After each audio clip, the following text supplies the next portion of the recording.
一块清代石碑上的六世居文，字字对应高层人物的命运起伏。杀君灭陈，登龙成王，这些话究竟是在说谁？抢救还没开始，人已经不在了。世界一流的健康护卫，却救不回泳池中的中共前总理。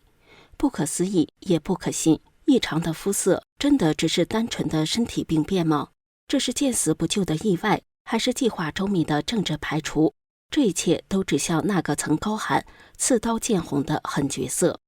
就在真相被层层掩盖的同时，一块凸显于上海佛寺的清代石碑悄然写下6句诗，句句对应政局波动、人事起落，从老爹造反、儿子摘果，到杀君灭陈、登龙称王，字字不提姓名，却句句直指中南海的心脏地带。是天意巧合，还是预言成真？是历史重演，还是有人早已写好剧本？抢救一生的证词、权力核心的布局，以及石碑的警示诗文，将李克强之死指向了一场谁将生谁必死的暗战。你好，这里是大时局要闻透视，我是王真。中共前国务院总理李克强去世已经快2年了，但是外界对其死因的质疑一直挥之不去。前段时间，一位自称是参与了谋杀的中共杀手爆料了李克强被谋杀的全过程，引发高度关注。7月13号，上海企业家胡立任再爆猛料，一位参与李克强抢救工作的医生明确告诉他，李克强被送到医院急救中心的时候就已经处于临床死亡的状态了，心脏和呼吸完全停止，肤色异常。胡立任说，之后他还联系了几位上海医学界的人士，他们根据手头掌握的资料，从专业的角度对李克强的死因进行了推理。胡立任说，能造成李克强急性心源性猝死的可能有2种，一种是药物致死。有法医表示，药物诱发心脏骤停是一种隐蔽性极高的猝死机制，多种药物在特定的剂量下能够迅速地引起致命的心律失常，并且外观表现不明显。例如，部分抗精神类药物、抗抑郁症药物和某些抗菌素配合使用会影响心脏电活动恢复，极容易引发危险性的心律紊乱。还有就是快速静脉注射利多卡因、地西泮等药物，高剂量时也会直接抑制心脏电信号。还有就是拟交感神经兴奋剂，如阿托品、肾上腺素，如果剂量过量的话，会诱发心律失常和心室颤动。除此之外，一些镇静催眠药物类合并使用，也会导致心律和心脏电活动异常。再一个非常大的可能就是水下触电致死。专家们认为，在泳池内极容易制造出电击的效果，被袭击者会瞬间致命，因为人体在水中的电阻极低，小于1000毫安，但导电性极强，只需要50毫安的电流就可以致死，并且不会有明显的烧伤。只有通过尸检微观肌肉变性才能够识别自然猝死的几率到底有多低。胡立任表示，相关的医学数据表明，健康成年人的突发性心源性猝死年发生率不足1/10，而李克强只有68岁，之前也没有心梗或者是严重的心律失常的记录。这种情况下，心源性猝死概率极低。如果真的是有心脏疾病，按照正国级的医疗待遇，他离任之后应该被纳入医疗监控，而不是独自在游泳池游泳。然而，中共在没有公开任何病例，也未交代清晰的抢救过程下，便匆忙宣布李克强自然猝死，并将遗体迅速火化。这一系列操作反倒让人更怀疑他们是在掩盖什么。那么问题来了，如果这不是自然的，那么是谁下的手？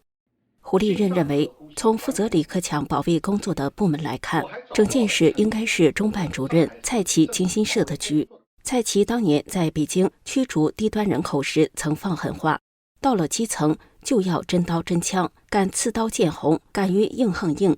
胡立任表示，以蔡奇的这股狠劲儿，他干得出来这样的事情。而且东郊宾馆的安保是由蔡奇掌控的中央警卫局负责，如果有人想下手，谁能绕得过这层严密的保护？胡立任更直言，蔡奇之所以要除掉李克强，是因为习近平认为多嘴的李克强知道的太多了。最典型的例子就是习近平刚刚宣布全国脱贫，李克强就在记者会上宣布全国有6亿人月工资不足1000元。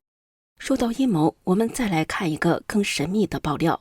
今年5月中旬，一位在纽约竞选议员的华裔人士史蒂温，他在 X 上发文说，上海玉佛禅寺近日发现一块清代石碑，上面写着6句话：双羽百鸟食回人，老爹造反而摘果，潜入大内深宫处，杀君灭臣登龙座，称王旨意在秦州，身死长安而地分。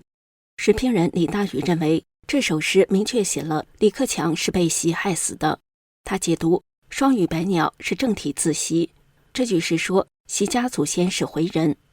前西藏政府副主席慈仁卓嘎在北京之春撰文说，习仲勋的家乡陕西有许多的回族群众，自习仲勋起，习家就与回族有着密切的关联。不能证实的信息说，习仲勋本身就有回族血统。老爹造反而摘果，这句话说的是习近平的父亲参与革命，习却意外登上权力顶峰。潜入大内深宫处是指习进入权力核心，而杀君灭臣登龙座则是指2022年11月江泽民的死和2023年10月李克强的猝死，都是出自习近平的手笔。通过除掉中共前总书记江泽民和大臣李克强来稳固习的权力。关于江蛤蟆之死，有传闻称，习近平在江死之前下令更换了江的警卫，之后又下令拔掉了已经奄奄一息的江身上的插管。不过这个说法没有得到交叉信息的验证。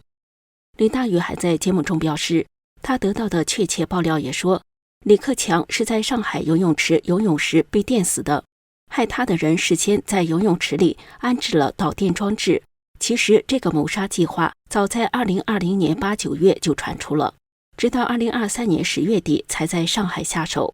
至于为什么用电，爆料人解释说，如果是毒杀，对专业的检验官来说，什么毒都能查得出来，人的代谢物也能用来检查，但是用电就相对困难得多。称王旨意在秦州，身死长安而地分，这句话暗示习的统治会止于某一区域，若妄图更大野心，则将兵败身亡。地分是指政权分裂。石碑的出现似乎预示着习李之间的宿命早就注定了。李克强的猝逝也给其他一些原体制内的人敲响了警钟。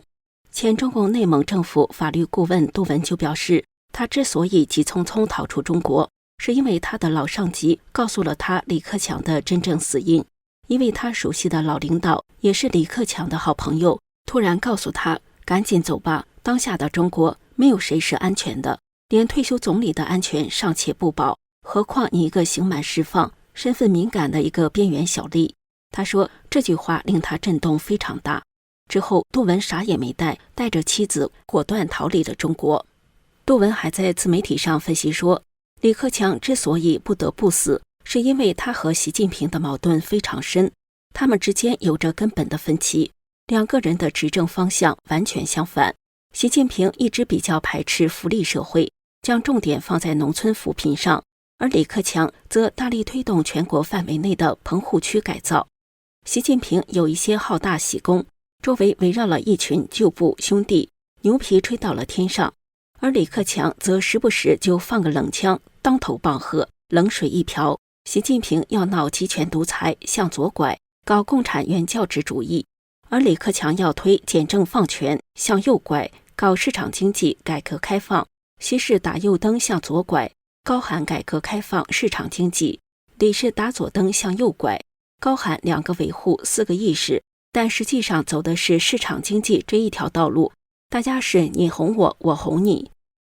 杜文指李克强知道自己在干什么，习近平也非常清楚李克强干了什么。期间李克强还一度以身体健康原因为由提出过辞职，习因此认为李克强有撂挑子闹情绪之嫌，以提前辞职不利于政治稳定为由给他否了。后来李克强还称病，消极怠工过一段时间，并且李克强还拒绝了现任总理后接任中共全国人大委员长的建议，以小习近平3岁的年龄裸退到底。此举着实将了习近平一军，以实际行动告诉世界，你习近平可以不遵守邓小平以来的共产党的政治规矩，搞复辟闹终身制，但我李克强不是，我不跟你玩，你自己玩吧。并且当时退出中共政治舞台的并不是李克强一个人，而是以李克强为首的一批人、一派人，大家都像弃妇一样被扫地出门了。在这样一个背景下，海内外盛传西下礼上，中南海的气氛据说诡异而紧张。除此之外，李克强裸退后的另一个传闻也让他不得不死。当时突然有种说法，说李克强在学袁世凯，他看透了中国的政治、经济、内政、外交、外贸、国防都会出大问题，他选择以退为进，是在等着习近平路线破产撑不下去的时候，他再复出收拾残局，因为他年轻啊。但是李克强对这些传闻完全不在乎，没有进行任何形式的澄清。他越不在乎，有些人就越拿他做文章；他越从容潇洒，有些人就越会感到担忧和害怕。因为不管是资历、影响力还是年龄，李克强都是中共党内唯一一个能够对抗习近平，能够对习近平说不，并且与之叫板的人。中国民主党全国委员会主席王军涛认为，就是因为习李之间这种强烈的反差，李克强成了习近平的一块心病，所以习近平要断绝人们的念想，要把可能替代他的都干掉。李克强的死不仅是个人悲剧，更揭示了中共体制内斗的残酷本质。权力可以决定命运，也可以编排结局。在权力恋战中，没有人是安全的。你们觉得呢？欢迎在评论区分享您的看法。这里是大时局，感谢您的陪伴与思考，请订阅、分享并打开小铃铛，一起在动荡中坚守真相，在黑暗中点燃希望。